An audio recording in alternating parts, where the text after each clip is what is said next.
Tu es un parent ou un intervenant et t'interagis avec des enfants qui vivent de l'anxiété, puis tu aimerais ça être capable de le repérer plus facilement pour être capable d'intervenir sur les premiers signes.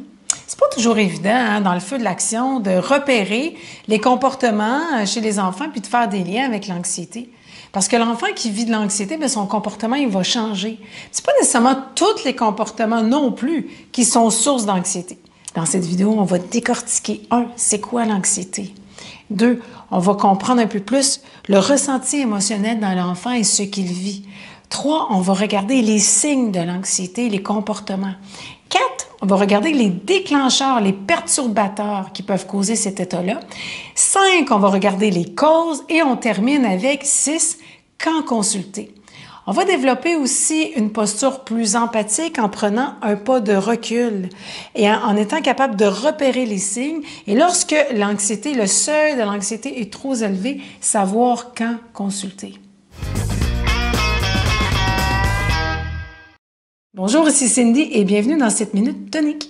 Je partage régulièrement du contenu vidéo sur ma chaîne YouTube sur les thèmes de sécurité intérieure, la gestion émotionnelle, les avancées des neurosciences, les bienfaits du mouvement et l'intervention positive et bienveillante. Si ces sujets t'intéressent et que tu veux rien manquer, je t'invite à t'abonner à ma chaîne YouTube. Alors, commençons tout de suite dans le vif du sujet. C'est quoi l'anxiété? Alors, l'anxiété, c'est une réaction physiologique qui va se déclencher lorsque la personne perçoit un danger. Cette réaction-là va surgir lorsqu'elle se sent menacée face à un danger qui est réel ou imaginé. Donc, l'anxiété, c'est une réaction d'impression de danger. Je vais vous donner un exemple. L'anxiété, ça serait comme j'ai peur que de rencontrer un chien méchant quand je vais croiser la rue tout à l'heure en sortant de la cour d'école. Et une peur réelle, ça serait je sors de la cour d'école et je suis face à face avec un chien qui aboie, qui a l'air méchant et là, ça me fait peur. Ce qu'on peut comprendre dans l'anxiété, c'est qu'il y a cette notion-là de prévoir, d'anticiper le danger, d'anticiper le pire. Puis souvent, c'est pas du tout réel dans la situation, mais juste parce que l'enfant l'anticipe, il y a comme un scénario qui part dans sa tête, puis il y a des réactions physiologiques qui se mettent en route, puis là, son comportement change. Fait que pour mieux le comprendre, qu'est-ce qu'il vit de l'intérieur, regardons ensemble son ressenti émotionnel. La meilleure image que j'ai trouvée pour représenter le ressenti émotionnel d'un enfant qui vit de l'anxiété, c'est l'enfant et le parapluie. Parce que, beau temps, mauvais temps, son parapluie est toujours ouvert pour se protéger de l'extérieur. Il peut toujours s'y réfugier. Puis c'est comme si il est toujours en train de craindre le pire. Puis se protéger de l'imprévu potentiel qui pourrait arriver. Fait que comme s'il est en train de craindre l'orage. Fait que c'est le même principe pour l'anxiété. L'enfant est en train de craindre une situation potentielle qui pourrait arriver, mais qui n'est pas du tout présent dans l'ici et le maintenant. Mais quels sont les signes de l'anxiété? Comment on fait pour reconnaître les comportements des enfants qui pourraient nous indiquer qu'ils vivent l'anxiété? On va voir des enfants qui sont plus impulsifs, qui réagissent de manière démesurée. On va voir de l'agitation, de la frustration, de l'irritabilité, aussi avec des crises de colère assez intenses. On va voir des enfants qui sont aux aguets, qui sont comme en hypervigilance. Il y a un niveau de nervosité qui est là à l'intérieur. On peut le sentir, une tension aussi nerveuse. Il peut y avoir des tremblements, il peut y avoir des tics nerveux. Des enfants qui vont changer subitement de comportement. Ils étaient très tranquilles, tout se passait bien, puis pouf, à un moment donné, ça explose, comme s'il y avait eu une accumulation à l'intérieur. On a aussi des enfants qui vont être très insécures, ont besoin constamment du contact de l'adulte. Tu sais, des enfants qui envahissent votre bulle, ils sont proches, ils ont continuellement besoin d'être rassurés. Les enfants velcro. On va voir aussi des signes qui peuvent nous indiquer que l'enfant vit de l'anxiété lorsqu'il se replie sur lui-même. Il est comme dans sa bulle, il préfère jouer tout seul, il fuit les activités nouvelles. Tu vas observer aussi chez les enfants qui vivent de l'anxiété des manifestations physiques. Le battement de cœur va plus vite, la respiration va s'accélérer. Tu vas sentir aussi une tension dans le corps. L'enfant va écrire tellement fort, va tenir le crayon avec tellement de fermeté parce que la main est tellement moite, c'est comme si le crayon allait lui glisser au bout des doigts. Tu vas voir aussi des enfants qui vont arriver à l'école ou à la garderie en se tenant le ventre, qui vont se plaindre de maux de ventre, de crampes dans l'estomac, des enfants qui voudront pas manger sur l'heure du dîner, des enfants qui vont se plaindre aussi, qui quelque chose ici de pris dans la gorge. Tout ça, c'est des signes. Regardons ensemble les déclencheurs. Qu'est-ce qui peut déclencher l'état d'anxiété chez un enfant? Alors, c'est toujours basé à partir d'une peur imaginaire, donc, et projetée. Donc, l'enfant peut avoir peur d'une présentation orale, d'un examen, d'une performance sportive, peut avoir peur qu'on le ridiculise, peut avoir peur de ne pas être à la hauteur, d'être critiqué, d'être jugé, peur de ne pas avoir d'amis, peur d'être intimidé. Il peut avoir peur de contacter une maladie, d'être infecté, d'être contaminé.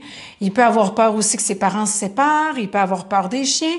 En fait, c'est toutes ces petites peurs-là que lorsque l'enfant y pense, puis que tranquillement le scénario part dans sa tête, que ça peut générer un état d'anxiété. Alors, l'anxiété peut survenir suite à un événement, par exemple un déménagement, séparation, la perte d'un être cher. Elle peut être déclenchée aussi qu'on ait vu un événement stressant devant nos yeux ou qu'on l'ait écouté aux nouvelles, par exemple, ou dans un film. L'anxiété peut être aussi transmise par l'influence sociale.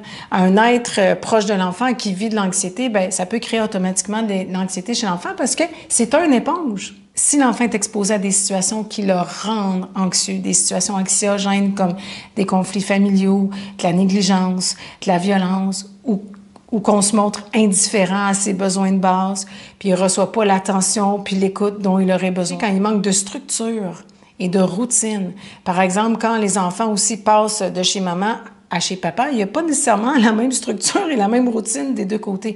Fait que ça peut générer un état d'insécurité qui peut se transformer aussi en anxiété. Le fait de surprotéger les enfants, la confiance en soi va s'abaisser par rapport à l'avenir et aux choses aussi que l'enfant ne contrôle pas. Lorsqu'aussi on a des exigences, des attentes trop élevées, bien, l'enfant peut sentir qu'il n'est pas à la hauteur, qu'il est inférieur, enfin qu'il a peur de déplaire. Et bien évidemment aussi le manque de sommeil et une mauvaise alimentation. Alors si tu remarques un enfant qui réagit de façon excessive, qui change d'humeur, qui se plaint de maux de ventre, puis tranquillement il est distrait, puis il manque de concentration, c'est peut-être le signe qu'il est en train de vivre de l'anxiété. Avant d'intervenir, la première étape, c'est de bien cibler ce que l'enfant vit de l'intérieur et ne pas le laisser tout seul avec son incompréhension parce qu'il est mal puis il file tout croche. Le plus grand service que tu peux lui rendre, c'est l'aider à nommer ce qui se passe, à prendre un recul. Du genre, l'enfant, il a les mains sur le ventre.